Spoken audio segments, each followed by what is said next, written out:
उपमुख्यमंत्री अजित पवार यांनी थेट आपले काका शरद पवार यांच्यावर अप्रत्यक्ष टीका केली आहे। बारामतीत मी जेवढं आतापर्यंत काम केलं तेवढं काम करणारा एकही आमदार तुम्हाला इथून पुढे मिळणार नाही।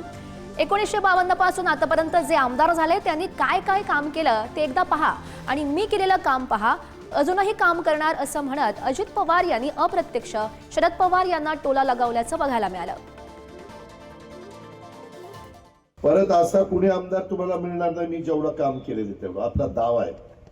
तुम्ही प्रत्येक आजपर्यंत बारामतीचं प्रतिनिधित्व केलेले अनेक आमदार सुरुवातीपासून मला वाटतं 52 पहिली निवडणूक झाली असेल ना, 52 तेव्हापासून आजपर्यंत तुम्ही प्रत्येकाची कारकीर्द त्या ठिकाणी बघा की त्यांनी त्यांच्या कारकिर्दीत काय केलं।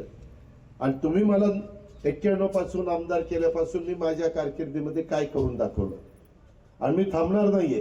तुम्ही आता मला लाखांनी निवडून दिलंय, मी माझी 5 वर्ष एवढं काम करणार की आतापर्यंतच्या कारकिर्दीमध्ये जेवढं काम त्या 5 वर्षात झालं नाही त्याच्यापेक्षा जास्त काम ह्या टर्मला मी करून दाखवणार आहे। अजित पवार म्हणताय त्यांनी शरद पवारांना चिमटा काढलाय। 1952 पासून आमदार असलेल्या काम शरद पवारांना चिमटा काढणं त्यांना परवडणार नाही। अजित पवार म्हणताय त्यांनी शरद पवारांना चिमटा काढलाय। 1952 पासून आमदार असलेल्या काम शरद पवारांना चिमटा काढणं त्यांना परवडणार नाही।